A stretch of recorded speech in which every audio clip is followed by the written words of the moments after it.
Hi, and welcome to Epic Restorationz. A few months ago, we shared a video on how to build and install your own DIY solenoid starter for the Model A in order to help with some of Georgia's mobility issues. Well, that video caught the attention of Claude Folta, the creator of the original no-foot starter kit. Claude reached out and said, "Your DIY setup is great, but let me send you the professional version to see how it compares." So today, we're installing the official no-foot starter kit on a club member's Model A just to see how the Pro Spec setup really stacks up.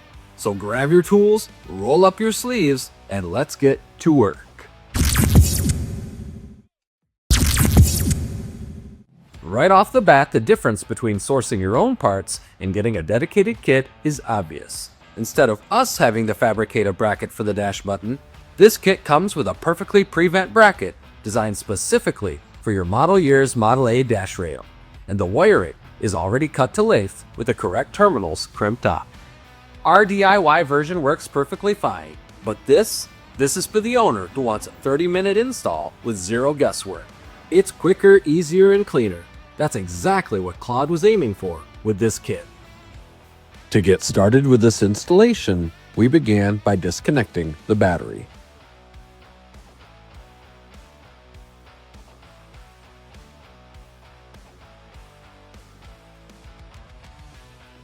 There we go. Make sure it doesn't come back rubber.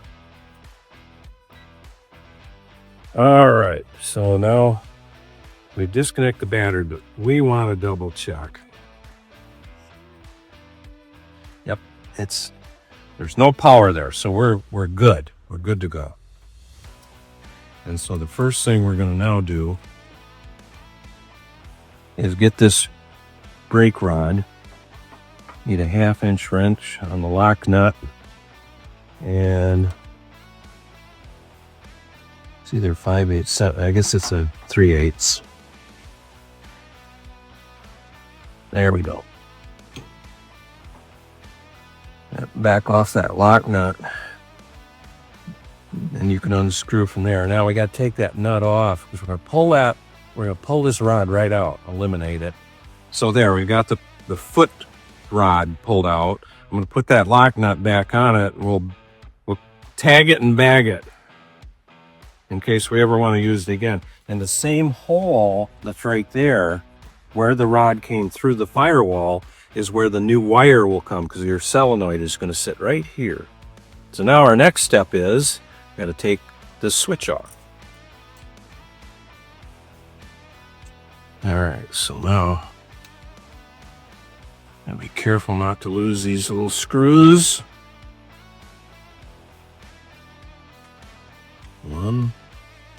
Actually, I'm going to disconnect that cable real quick here.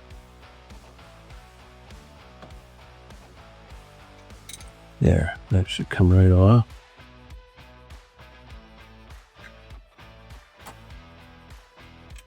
There you go, that's your battery cable right there.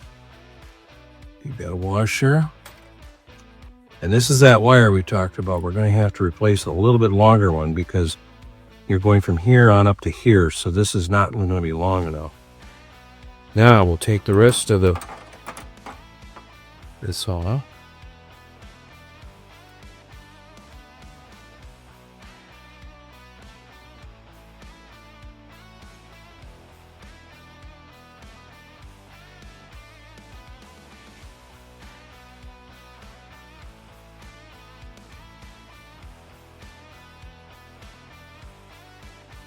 And the last one. And it does make it a little easier. Especially probably when putting it back together. So you know these get a little tight. All right. So there's our starter switch. Leave that pad right there. This is our fuse switch. And we need to take that wire off.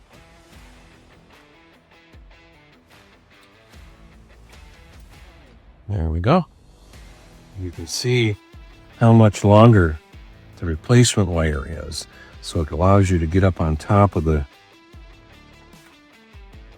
new solenoid.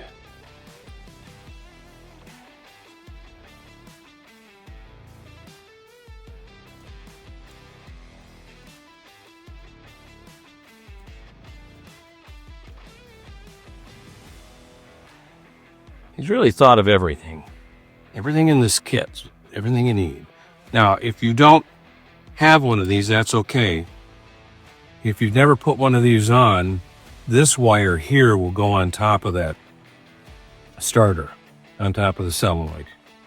Originally, Ford did not have a fuse going up. This wire is going to go up into the terminal box. All right, now what I want to do is I want to clean this up. And I'm going to do one thing I did with the other one. Once I clean it up with a wire brush and kind of a little solvent, I'm going to put some the dielectric grease. All it is in case this gets moisture and it's not going to corrode. So I want to clean up that little post. So I'm just going to put a little brake cleaner on there and kind of clean this off. Get any oily film. See, it's already shining it up pretty good. I'm going to take a little brass brush. We just want to make sure we got good contact.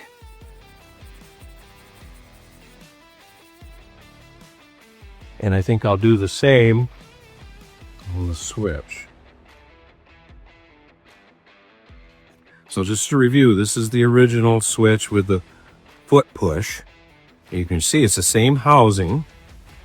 And where the battery cable goes in is now the solenoid. And we flip it over, you can see it connects there. This is the old switch. And the copper strip is way up high. You want it up high because you don't want it touching. In this case, we want this one to be touched. So I think he's pre-bent this just a little bit. And he used a bolt. This is actually the bolt nut for the solenoid. And he put a little bit of protective cover here so it won't short out. And then once we get it mounted, this little push rod, this bolt is like a push rod, kind of put a positive pressure. We want this to stay pushed on there all the time. Okay, so we got our dielectric grease. I can put just a little bit here perhaps. Doesn't need a lot. Again, it's just going to keep it from corroding. It does not conduct electricity.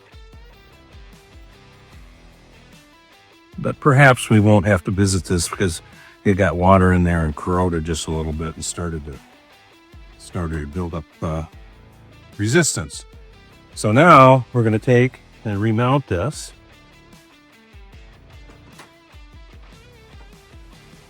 I'm going to use the same screws that he had before.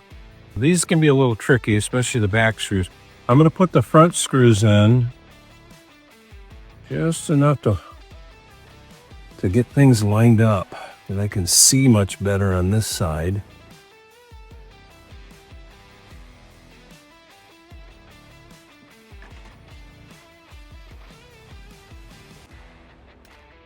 There, that's on there. Then I'm going to put the back one on here.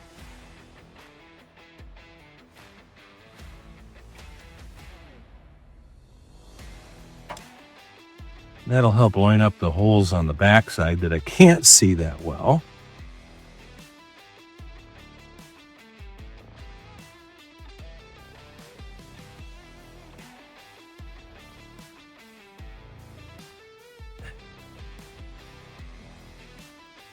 Get that tightened down. Now this one back down.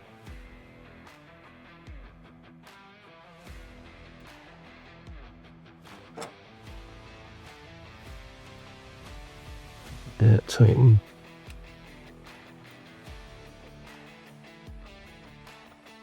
That tighten. All right. So now it's all mounted.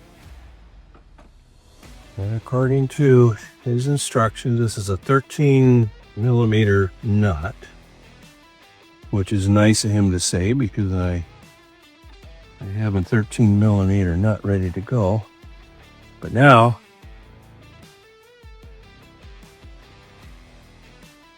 let's see, he originally had this on there. And kind of keep it like yay, I suppose.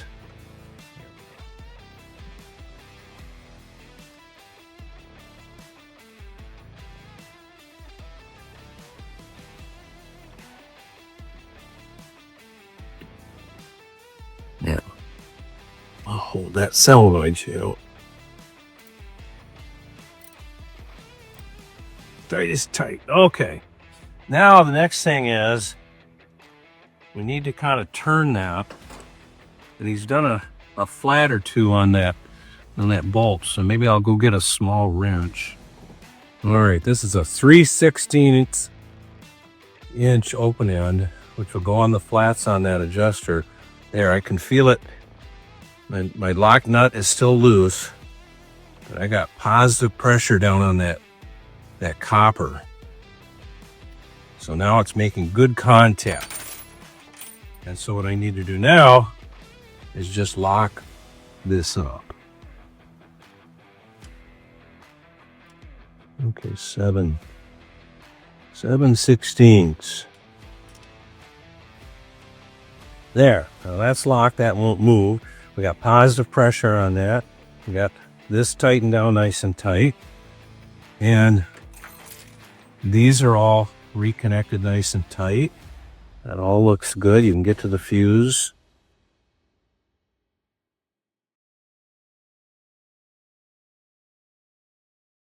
With the solenoid attached, it was time to move inside of the car to attach the push-button switch. Just pull there. Okay. Using a 1/2-inch wrench inside the windshield frame to hold the nut and a socket and ratchet inside the car, we removed the bolt that will hold our Z-bracket. Now, you hold real still. There it is.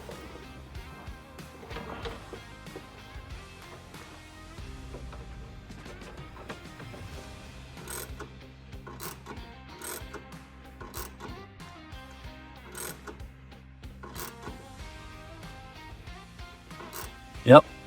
Okay, so we got it hooked up on this last bolt, which we had to work with a nut. Swing the windshield open. And so his Z bracket, as he called it, put it right here. It's really nice. It's just up underneath. Doesn't interfere with our turn signal control, which is just a magnetic box. And what I'll do now is I'll just throw out that fire right in behind that. And we're going to come out along with some of these other wires, which I think I'll zip tie together for him. And we want that end to go right out the hole. There it goes. And of course, then there's that piece of rubber that we want in the hole. And we'll lock it in with some zip ties. So now I should be, other than cleaning up in here and zip tying these wires together a little bit more, our starter switch is mounted. So here's our wire. There's the protective little rubber boot. This wire's got to go right there. So I'll take that nut off. So I'll go ahead and put our wire on, the washer and the nut, which is a 3/8. Need a 3/8 wrench. Well,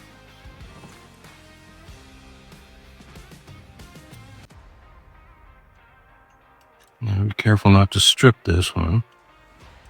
Tight is tight.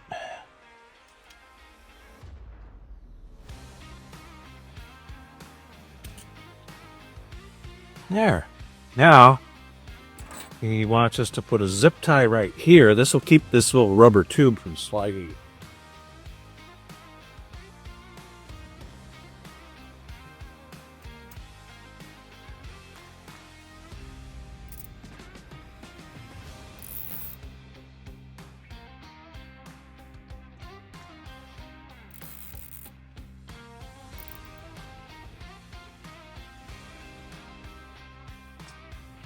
And that'll keep that tube from pulling back in, and I'm going to put one on the inside too. Well,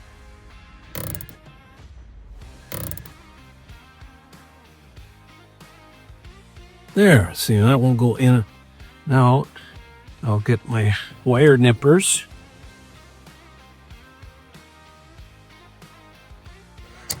There we go.